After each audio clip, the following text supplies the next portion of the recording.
김성환의 시사야.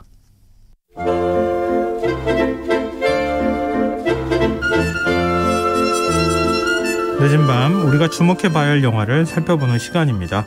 지금 이 영화의 재미를 찾아내는 안목 있는 분입니다. 더스크린 박혜은 편집장 나와 계십니다. 안녕하세요. 안녕하세요.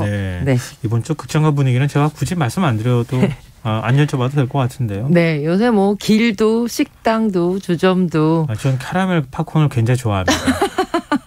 아, 그러시군요. 무조건 캐러멜 팝콘을 시킵니다. 그러시군요. 그러면은 제가 아직 안타까운 팁을 하나 드려야 되겠네요. 왜요? 아직은 극장 내에서 취식은 불가능해요. 뭐 자리 제한이나 여러가 다 풀렸지만 뭐 팝콘이나 음료 같은 것들은 4월 25일부터 극장에서 드실 수가 있어요. 아니 뭐 지금 며칠 안 남았어요. 며칠 안 남았어요. 사실은 18일 거리두기 해제된다는 소식이 들리자마자 그 주가 전주에 비해서 극장 관객이 한 40% 정도 늘었거든요. 그러니까 약간 마음이 풀렸다는 얘기고, 뭐 그 취식을 하는 것에 대해서는 아직까지 조금 의견이 분분하기는 해요. 왜냐하면 아무래도 음료랑 팝콘이랑 이렇게 음식을 드시게 되면 극장 안에 앉아 계시는 동안 마스크를 벗고 계실 확률이 되게 높아지잖아요. 그렇죠. 요새는 보면서도 이제 마스크를 쓰고 계신 분들이 많으니까 그래서 아직 조금 뭐 10만 명 이상의 확진자가 나오는 상황이라 긴장의 끈을 놓치지 말았으면 좋겠다 하시지만, 또 극장에 나는 그 영화도 영화지만 나는 팝콘 먹으러 간다 라고 하시는 관객분들이 제일 맛있어요. 많기 때문에 4월 25일 이후부터는 극장가 조금 활기를 띨 것 같고요.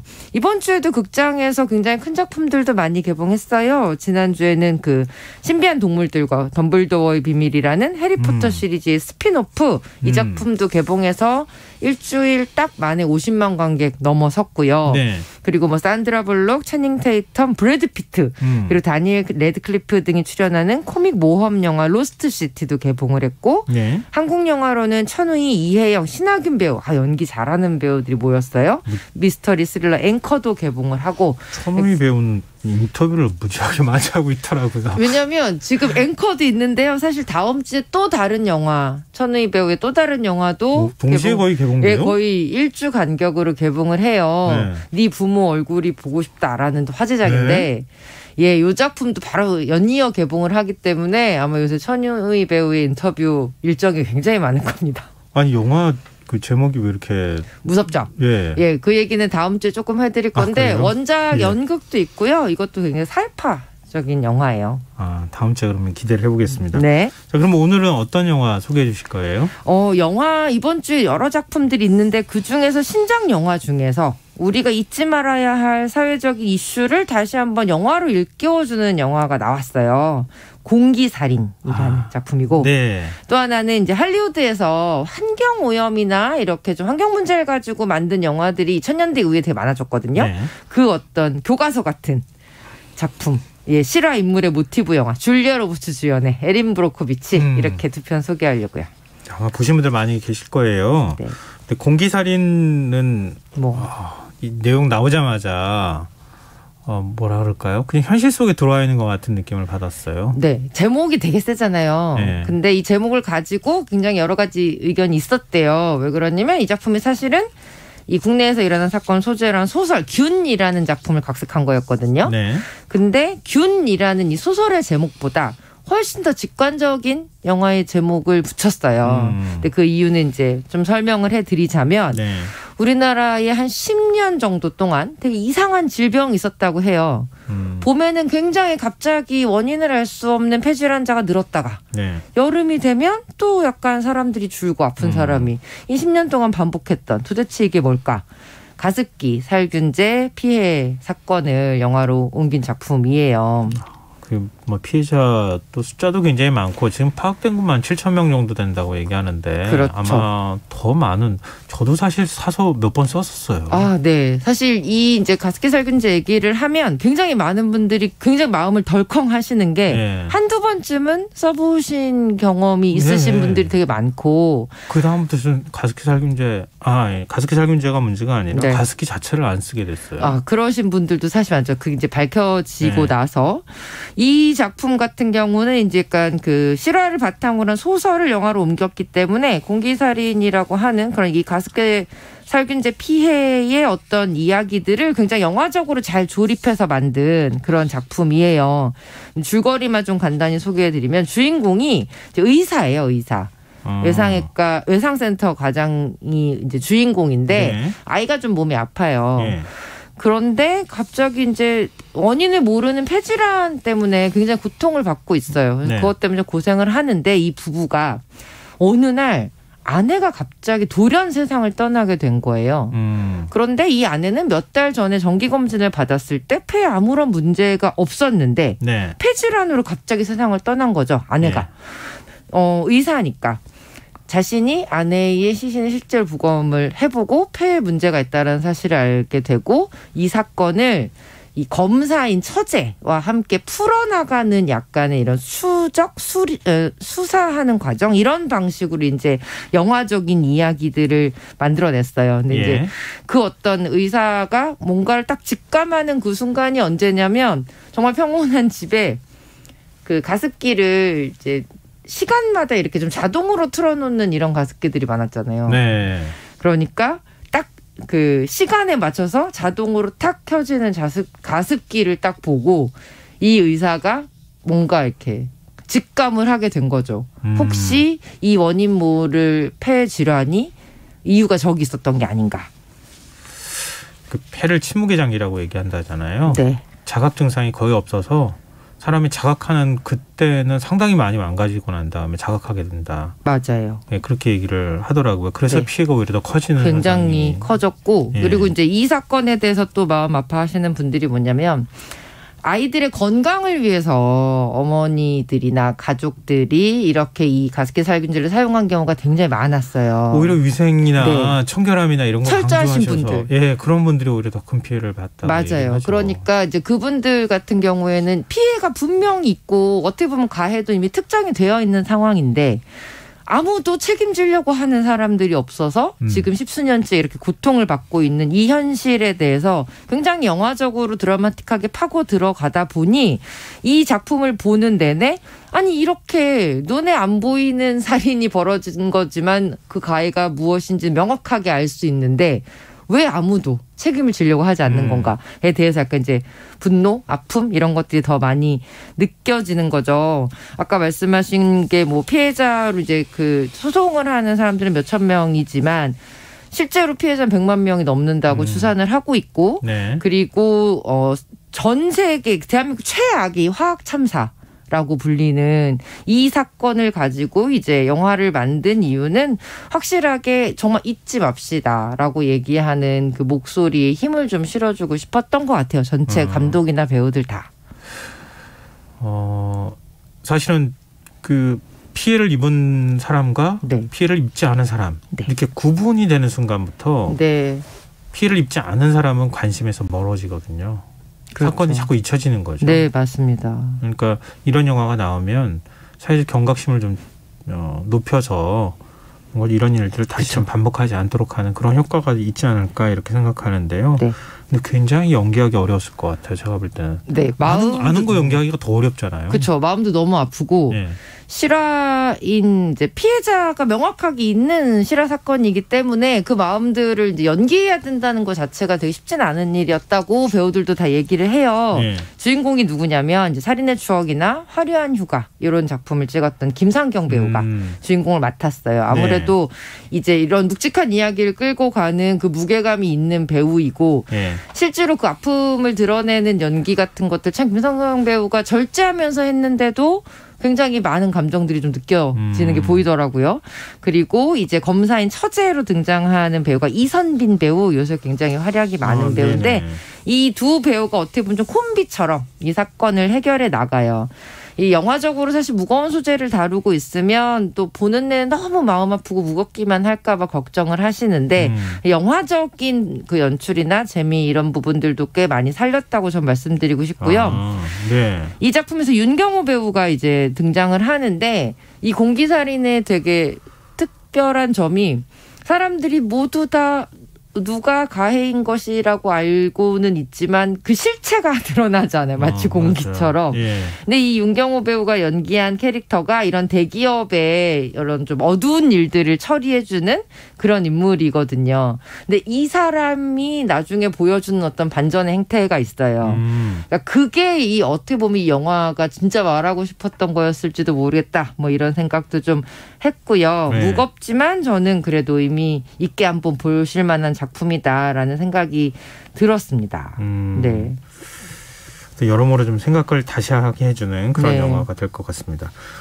그리고 함께 만나볼 영화 에린 네. 브로코비치. 에린 브로코비치. 에린 브로코비치 나온 지 얼마나 됐어요? 이게 벌써 오래됐는데? 20년 됐습니다. 20년 됐어요 벌써? 2000년 개봉작이더라고요. 진짜 세월 빠르다. 왜냐하면 이 영화가 나왔을 때 두 가지가 굉장히 한국에서도 신선했는데 네. 실제로 이런 환경 문제를 어떤 소시민이 해결해내서 대기업으로부터 승소했다는 그 이슈가 나온 지 얼마 안 돼서 바로 만들어진 영화였고 예. 그다음에 줄리아 로버츠라는 배우가 사실은 굉장히 밝고 쾌활하고 멜로 영화 이런 영화에 많이 출연했던 그 배우가 자신의 굉장히 밝은 이미지를 그대로 가지고 오면서도 이렇게 사회적인 영화 연기를 참 잘한다. 왜냐하면 이걸로 이제 상도 받았거든요. 예. 아카데미 여우주연상까지. 그래서 환경 문제를 다룬 영화 중에서 굉장히 교과서 같은 작품이에요. 사회적인 이슈를 아주 사실에 가깝게 다루면서도 네. 굉장히 영화적인 재미를 가지고 있는 그런 작품이었죠. 이게 실화? 네, 실화죠. 예, 거기 사건의 배우 그 주인공도 실제 인물을 모티브로 삼은 거죠? 예, 이 에린 브로코비치라는 이름이 그 실제 여성의 이름이에요. 아예 그냥 이름을 가지고 온 건데 뭐 간단하게만 줄거리를 말씀드리자면 이제 두 번의 이혼 경력과 은행 잔고는 달랑 10몇 달러밖에 없는 아이를 홀로 키워야 하는 엄마가 생계를 위해서 변호사 사무실에 그냥 보조 일을 하겠다고 막무가내로 들이닥쳐서 일을 하게 돼요.